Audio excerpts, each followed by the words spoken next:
And my only regret was that I did Teen Ranch first, because then everything else, I won't mention any of the other camps, but everything else kind of paled in comparison.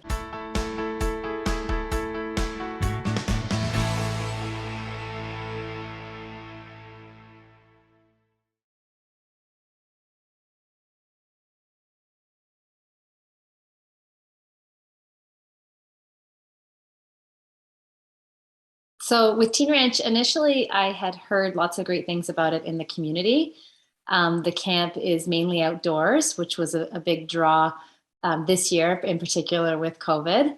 And, I'd heard about the facilities there. They do horseback riding, there's a water slide, there's a swimming pond, they do kayaking, canoeing, you name it, like archery, anything that you could possibly dream of as a kid outside is happening at Teen Ranch. So that was what made it unique, different from some of the other day camps that were, indoors and crafts and things like that.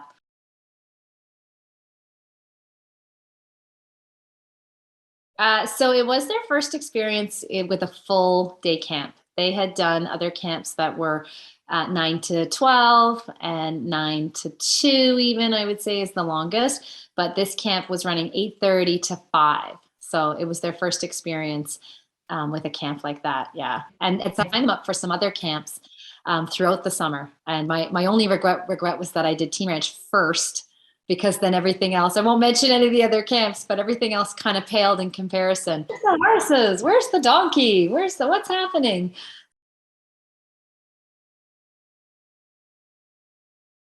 Yeah, definitely confidence. They were doing things they've never done before. So that alone, I think, gives kids a huge boost of confidence. There's a water slide there, and has a generator, and it goes down a big hill, and it's scary, right? Like it's a big water slide to do. And so my son, of course, was right in there, no problem. But my daughter was so hesitant. She's only 5. And so she held out, and she just, oh, I don't know if I can do it. I don't know if I can do it. And on the last day, she decided, okay, I'm going to do it. And I guess one of the leaders had, taken her up to the top and said, you can do this.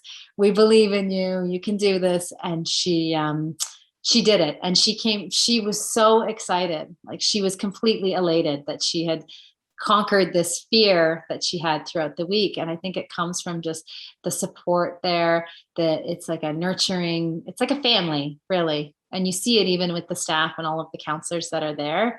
They come back year after year, and a lot of them, they know the kids' names by the second day, and they really, this counselor supported her through it, and the confidence, the change in her was amazing. And my son too, like socially, they are meeting friends that they will have for life. They're bonding, and they're meeting friends that they'll have for life. They're hoping that they'll see some of the same kids when they go back next year.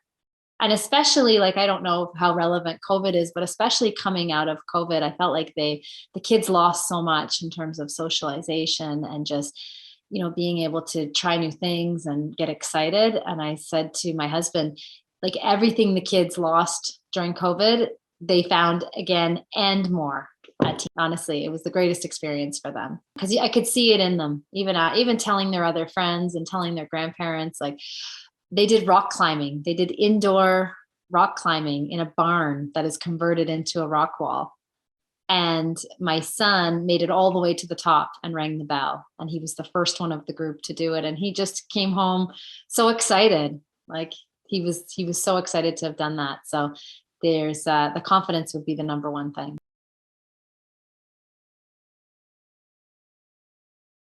Encouraging them to have an open mind and to try new things, and to trust that God looks over Teen Ranch in a special way. It is a faith-based camp. It doesn't just accept faith like followers of Christ into the camp. It's for everybody, but there is an element of faith as well to it. So I just felt like it really, to encourage them to try new things and to do new things, and to not be afraid, and to trust that they're in the right place, and they're in the right, you can feel it when you're there on the property, that it's a very special place. And the other thing is sending multiple changes of clothing. That is the other way they can prepare. Send the boots, send the extra clothes, because they get dirty. They get filthy. There's a frog pond, and in the mornings when you drop them off, the kids would wait around the frog pond catching frogs with nets. And some kids have never been out of the city and they've never held a frog or touched a frog. But man, when they would come home filthy, filthy dirty. So send the clothes and encourage them to try new things are probably the biggest way that I would prepare them. Yeah, pack the clothes, pack the extra shoes, all that kind of stuff in there as well, because they like filthy fun. Like, do you remember when you were a kid and you'd be like just dirt, covered in dirt, out climbing sticks and, running up and down. They have a BMX track there and they run around the BMX track. And so they're sandy and they're filthy, and you can tell they've just had the time of their lives.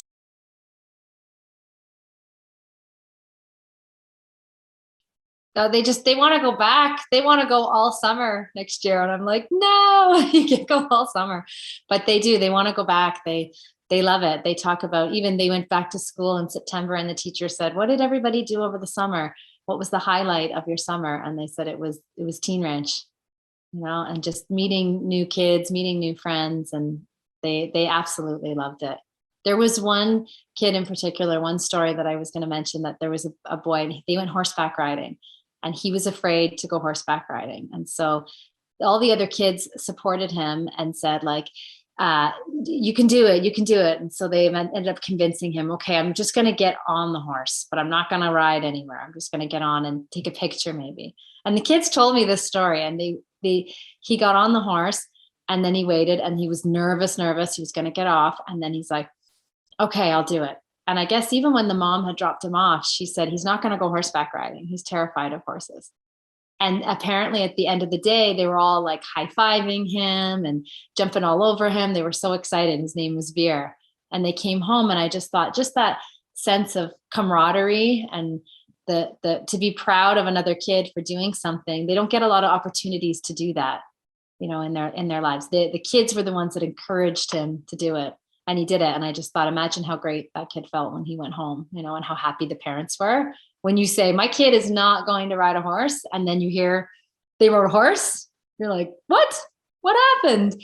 So there's opportunities for them to have growth outside of mom and dad and our home and their teachers and the things that they're used to. They can grow together as a tribe, a filthy tribe catching frogs. The faith aspect to it, that I don't know, just to be able to support each other at that age. Usually there's at 5 and 7, it's a lot of, you can't do it, I can do it, and you can't, that sort of thing. But they were so proud of how they all encouraged this little guy, Veer. I still remember his name, and it was in the summer because they still talk about him. Remember when Veer rode the horse? I'm like, yeah, that's awesome.